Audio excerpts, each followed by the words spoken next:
Je descends du vélo et d'un coup, je prends un coup de massue. Je croyais que j'étais fatigué. En fait, je suis complètement HS. Je marche à côté de mon vélo pour trouver mon emplacement, mais je n'ai plus de lucidité et ne me repère pas du tout. Nous sommes à Roth, en Allemagne. Laisse-moi te raconter mon premier Ironman. Nous sommes en 2006. Cela faisait 5 ans que j'avais commencé le triathlon. De saison en saison, j'avais écouté les préceptes de l'un de mes entraîneurs et avais ainsi participé à des épreuves de plus en plus longues. Sprint pour commencer, puis courte distance et enfin Half Ironman. Aujourd'hui, on dirait S, M et L. Je me sentais prêt pour me lancer sur la distance emblématique, l'Ironman. Il s'agit de parcourir 3,8 km en natation, 180 en vélo et 42 en course à pied. J'ai donc cherché une épreuve qui pouvait me correspondre. Il était hors de question de commencer par un Ironman trop dur tel qu'Embrun. Je voulais une course qui, certes, serait dure du fait de sa longueur, mais qui ne présenterait pas de difficultés particulières. Existe donc une natation en mer, existe également un vélo en montagne, et enfin, existe une course à pied sur bitume en plein cagnard. Après m'être renseigné à droite et à gauche, je décidai de m'aligner sur l'Ironman de Roth en Allemagne. Deux choses me plaisaient particulièrement pour cette destination. D'une part, le parcours vélo qui était très roulant, et d'autre part, l'ambiance qui y est décrite. Avec des milliers de spectateurs acquis à la cause des triathlètes, il serait plus facile de retrouver de la motivation dans les moments difficiles que sur une épreuve où il y a peu de monde le long des routes. Et ce dernier point fera effectivement partie de ma réussite. Mais ça, on en reparle plus tard. Le souci que je rencontrais est que Roth est une épreuve très cotée et les engagements, bien qu'à plus de 300 €, partent comme des petits pains. Mais pire que les engagements, ce sont les logements qui sont pris d'assaut. Et effectivement, j'ai pu m'inscrire à l'épreuve, mais je n'ai pas réussi à trouver un logement.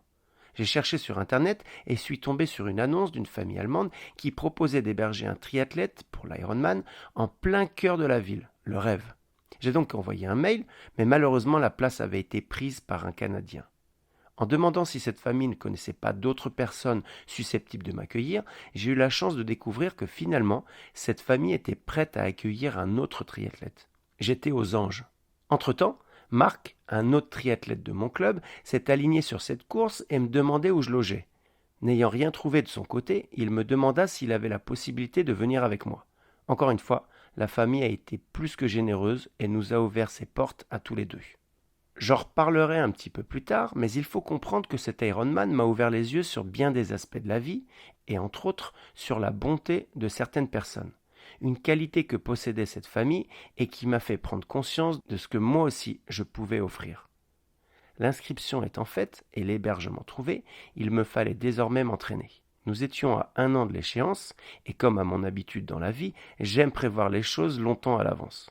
J'ai donc acheté des livres, lu des articles sur Internet et discuté avec différentes personnes pour savoir comment construire un plan d'entraînement pour une épreuve si longue. Après quelques semaines de travail, tout était couché sur papier pour les mois à venir. Ne restait plus qu'à être assidu et consciencieux à l'entraînement et bien entendu à ajuster ma préparation avec tous les aléas qui pouvaient arriver. Je me présente rapidement. Je ne suis pas très grand, 1,69 m pour 56 kg. J'ai fait 4 ans de natation dans ma jeunesse, de 12 ans à 16 ans. Je n'ai pas un gros niveau en natation, mais me débrouille. En vélo, c'est plus compliqué. J'ai beau être assidu à l'entraînement, je suis réellement limité dans mon développement. En fait, c'est une activité tellement chronophage que me dire que pour améliorer mes performances, il faudrait passer encore plus de temps sur la selle ne m'emballe pas plus que ça. Bien entendu, je vais m'entraîner en cyclisme, mais je ne passerai pas toutes mes journées à pédaler. D'autant plus que j'ai un métier et que mes horaires limitent forcément ma pratique. En course à pied, je m'éclate. Là encore, j'ai pas un gros niveau, mais je me fais plaisir. Le souci, c'est que je suis de constitution fragile et qu'aussi bien articulairement que musculairement, il faut que je sois à l'écoute de mon corps, sinon je risque la blessure. En gros, je suis moyen dans les 3 sports. De mois en mois, j'augmente le volume de mes entraînements. Je tourne à environ 10 heures par semaine, avec 2 séances de natation, 3 en vélo et 2 à pied. Dès que je rajoute du volume, comme c'était le cas lors du stage annuel du club à Argelès-sur-Mer, je me blesse. Mon corps est vraiment fragile. Quelques courses font partie de ma préparation. La plupart se passent sous la pluie. Ce n'est vraiment pas plaisant. pourvu qu'Harold le beau temps soit de la partie, car passer plus de 10 heures sous la pluie, ça risque d'entamer le moral. La semaine est finie, nous prenons la route avec Marc, direction Roth, en Bavière, et plus précisément, direction la maison de la famille Wolf, qui accepte de nous accueillir. Après plus de 8 heures de route, nous arrivons devant la maison. Pas de doute, le GPS ne s'est pas trompé. Une maison avec des décorations aux couleurs des drapeaux français et canadiens. Toute la famille est sur le perron. Le papa, la maman et les 4 filles. Nous sommes très bien accueillis. Les présentations faites, la famille nous fait visiter la maison. Ils sont vraiment accueillants. Le soir, au repas, je parle pour Marc qui n'est pas très à l'aise avec l'anglais. D'ailleurs, heureusement que la famille parle anglais, car s'il avait fallu qu'on parle allemand, on aurait dû se débrouiller avec le langage des signes. Ernst, le papa, travaille chez Audi. Il a en essai une voiture qui n'est pas encore commercialisée et qu'il doit faire rouler pour l'évaluer. Il a pris sa journée du lendemain et se propose pour nous faire découvrir le parcours vélo à bord de son A5. Une boucle de 90 km qu'il nous agrémente de commentaires. En fait, il faut comprendre une chose très importante. C'est qu'à Roth, tous les habitants sont heureux d'accueillir chaque année des triathlètes pour l'épreuve organisée par le label Quelle. Une immense fête. Quand les Français seraient là à râler parce que les routes seront fermées toute la journée et que des milliers de spectateurs vont faire du bruit pour encourager les sportifs, les Allemands, eux, sont bienveillants et tout sourire. Aussi, pour cette famille, nous accueillir et prendre soin de nous semble presque normal. Une grande leçon de gentillesse. Pour en revenir au parcours, il est roulant, mais pas tout plat. Cela signifie qu'on peut faire une bonne moyenne kilométrique. Quelques bosses qu'il est important d'avoir reconnues sont à noter. Mais l'une d'entre elles attire notre attention. Il s'agit du Solar à Hippolstein. Ernst nous dit que demain, on ne verra pas la route tellement il y aura de monde sur cette montée. Et effectivement, c'est ce qui s'est passé. La journée se passe bien. Et après notre tour en voiture, nous avons été faire une petite sortie de vélo, puis l'avons déposé au parc. Marc et moi ressentons un mélange de stress et d'impatience. Le soir, après un repas composé essentiellement de féculents, nous allons au lit à 21h. 4 heures du matin en ce dimanche 26 juin 2006. Le réveil sonne. Marc et moi émergeons tranquillement quand nous voyons Ernst et sa femme Katia qui s'activent. Non seulement ils nous logent, nous font découvrir le parcours, mais en plus ils se sont levés aux aurores pour nous préparer le petit déjeuner. Incroyable. À 5h30, nous sommes dans le parc à vélo. Chacun prépare ses affaires. Moi, je suis dans ma bulle. La course a déjà commencé. La natation se passe dans un véritable bassin géant. C'est l'idéal pour nager. Un aller-retour dans un canal dans lequel l'eau est à 20 degrés. Les départs se font par vagues de 400 participants. Les pros partent à 6h30, Marc à 7h20 et moi à 7h30. Une foule énorme est là pour nous encourager, environ 50 000 personnes. Le temps est beau et il est annoncé 22 degrés et du soleil pour la journée. C'est parfait. Je me place à l'avant-poste de ma vague pour ne pas être gêné par les autres concurrents. Je pose ma nage et trouve mon allure de croisière. Je nage en amplitude et tâche d'être le plus relâché possible. À l'aller, je remonte plein de nageurs, ça fait plaisir. Ils sont faciles à reconnaître, car chaque vague a sa couleur de bonnet. Au retour, je trouve le temps un peu long. Alors je commence à chercher sur ma droite, parmi les milliers de spectateurs, si la famille Wolf est là. Je perds du temps à faire cela, mais pas grave, on n'est pas à la minute. D'ailleurs, je les trouverai jamais. En même temps, c'est tellement improbable avec toute cette foule. Je termine mon parcours natation en mettant plus de battements sur les 200 derniers mètres pour réactiver le sang dans les jambes. Je sors de l'eau en 1h09. J'avais prévu entre 1h10 et 1h15, donc tout va bien. Je me lève pour courir, mais mes jambes se dérobent. Il me faut me concentrer pour ne pas tomber. Ma tête tourne. Je me pose quelques secondes et vais à mon emplacement tranquillement. Tranquillement, c'est bien le mot. Quand je vois que certains se speedent pour effectuer leur transition, moi, au contraire, je prends mon temps. Je me change entièrement pour m'habiller en cycliste. Ma transition a duré 7 minutes 30. Je pars en vélo en me disant d'être prudent. Si j'arrive à tenir 30 km/h de moyenne, je serai content. Ça me ferait 6 heures de selle. Au début du parcours, je croise Ernst et ses 2 grandes filles Katia et Lisa. Ça me fait plaisir de les voir, d'avoir leur encouragement. Je vois aussi beaucoup de triathlètes qui me dépassent à une vitesse impressionnante. Certains, je les entends arriver de loin dans un vrombissement particulier.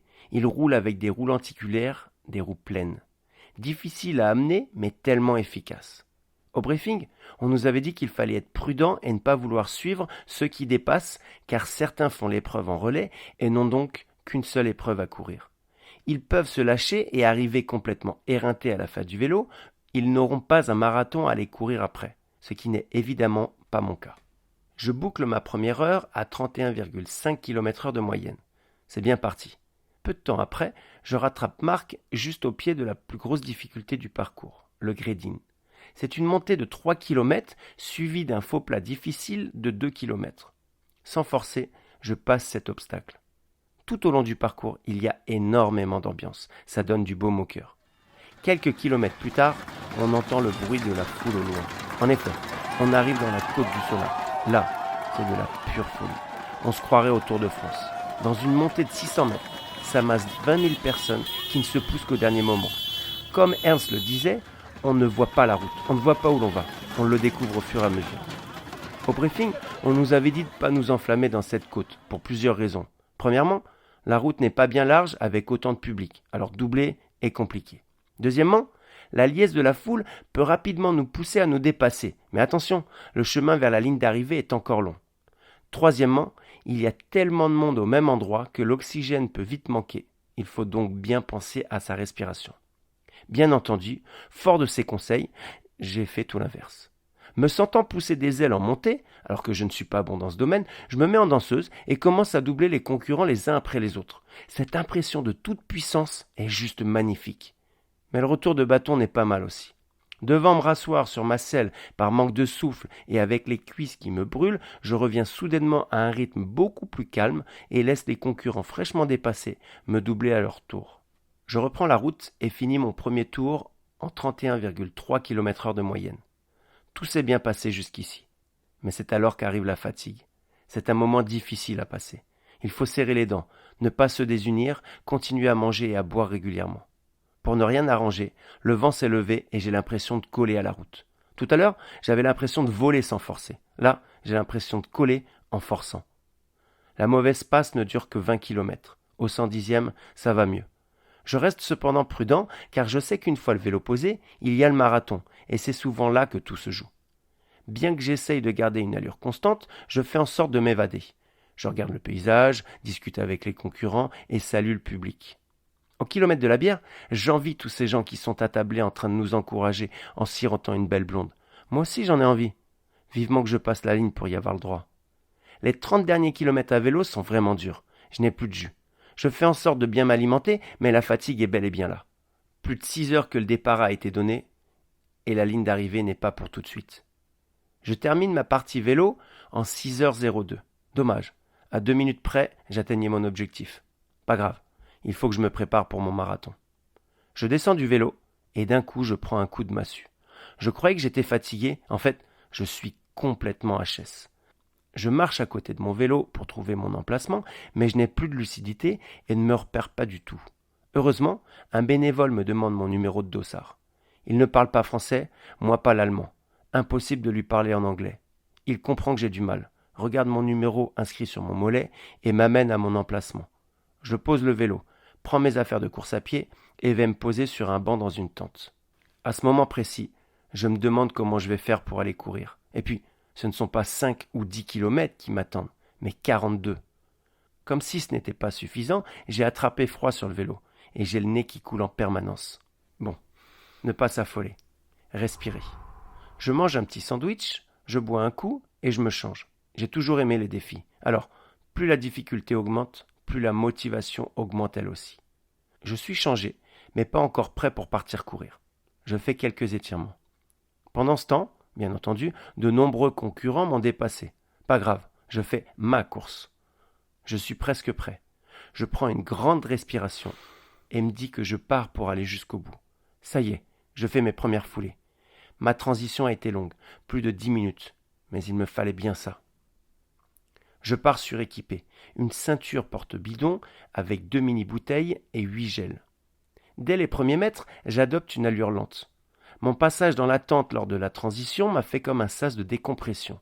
Sans dire que je suis fringant, je me sens suffisamment bien pour affronter le marathon. Pire, j'ai maintenant envie de courir plus vite. Je suis parti à 11 km/h, mais j'ai envie d'appuyer plus. Mais ce n'est pas une bonne idée. Je me rappelle d'avoir entendu d'un collègue qui avait déjà plusieurs Ironman à son actif, ne pas accélérer quand on se sent bien, surtout sur le début du marathon. Alors, je poursuis tranquillement mon chemin et passe chaque kilomètre entre 5,14 et 5,50. Je passe les 10 premiers kilomètres en 58 minutes. Je poursuis ma route et passe les 10 kilomètres suivants en 54 minutes. Tout va bien, je suis dans les temps que je m'étais fixés, à savoir 10 kilomètres parcourus chaque heure. C'est à partir du semi-marathon que les choses commencent à se corser. La fatigue se fait plus présente et les jambes commencent à me faire souffrir. Je continue, mais suis de moins en moins serein. Au kilomètre 26, je suis mal, très mal. Je n'ai plus de jus et j'ai extrêmement mal au ventre. La ceinture porte-bidon, qui, jusqu'à là, m'était d'un grand secours, sonne pour moi comme un boulet que je traîne. Je tâche de la desserrer un peu, mais elle bouge dans tous les sens.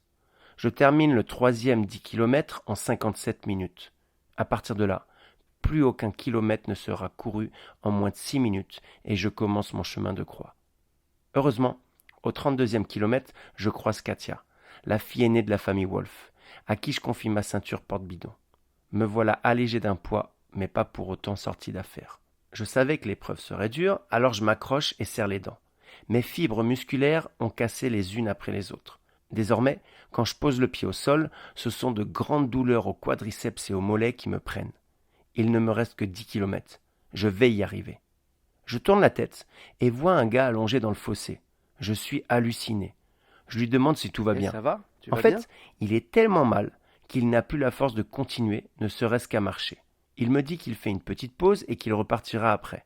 Le pire, c'est que ce n'est pas le seul. J'en croiserai d'autres comme ça sur la fin de ma course. Et là, je me rappelle qu'au briefing, l'organisateur nous avait dit de ne pas trop en donner en vélo, car la course à pied pouvait être mortelle. Il donnait l'exemple de nombreux triathlètes qui mettaient ainsi plus de temps sur le marathon que sur le vélo.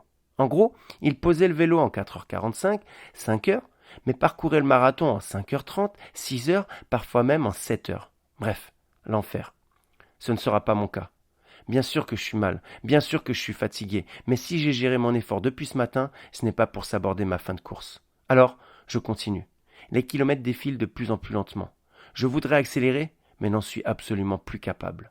Et puis, pour ajouter un peu de piment, je sens que mes nerfs commencent à me lâcher. J'ai été si concentré depuis le début de la journée que j'ai dépensé tellement d'énergie mentale. Je ne comprends pas ce qui m'arrive. J'ai une envie irrépressible de pleurer, les nerfs qui lâchent, quoi. Mais hors de question de m'effondrer ici. Je ne m'autoriserai à le faire seulement une fois la ligne franchie. Les 5 derniers kilomètres sont les plus horribles. Je sais que la fin est proche, mais c'est tellement dur. Nous sommes au 40e kilomètre, et là je craque. Le craquage complet. J'arrête de courir. Je me range sur la droite de la route et me dis intérieurement « Putain, c'est quoi cette épreuve de merde ?» Ras-le-bol. J'arrête. Je suis là, à l'arrêt, en train de fulminer, et je décide de ne pas terminer ma course. Ça ne m'est jamais arrivé. Une fois, je suis tombé en vélo sur un triathlon à Bondoufle. Mais bien que j'étais meurtri, j'étais remonté sur mon vélo et avais terminé mon épreuve. Mais à cet instant précis, c'est du grand n'importe quoi. Je ne suis plus moi. Quelques secondes après, je vois un triathlète suivi de 3 autres qui continuent leur course et donc me doublent. Et aussi subitement qu'est venu mon craquage, j'ai un électrochoc et me dis que ce n'est pas possible que ces 4-là me passent devant aussi facilement. Mon esprit de compétition a repris le dessus. Je repars instantanément et les dépasse. Tout est revenu dans l'ordre. Enfin, dans ma tête. Parce que dans mon corps, c'est la guerre. Des douleurs de partout et une jauge d'énergie qui clignote dans le rouge depuis un bon moment. Mais je veux terminer. Nous nous approchons du stadium. Une clameur se fait entendre. Les 5000 spectateurs assis en tribune acclament les arrivants. Moi, qui courais comme un papy depuis des kilomètres, je me redresse et accélère ma foulée en me nourrissant de tous ces encouragements. Je passe la ligne d'arrivée avec un immense sourire. J'ai terminé le marathon en 4h06. Une bénévole me remet ma médaille et me félicite. Je viens de terminer mon premier Ironman. Je l'ai bouclé en 11h37,10 à la 1177e place sur 3200 partants et 2600 arrivants. Je suis heureux et fier de moi. Je rejoins la famille Wolf qui m'a attendu après la ligne d'arrivée. Ernst me tend un grand verre de bière que je déguste avec plaisir. Prost, Nicolas. Je raconte ma course à la famille allemande, puis 2 heures plus tard, c'est Marc qui arrive et que nous félicitons.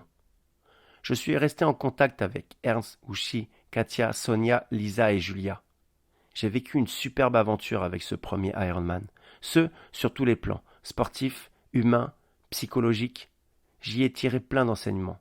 Parmi ces derniers, on arrive à tout ce qu'on veut quand on se donne les moyens.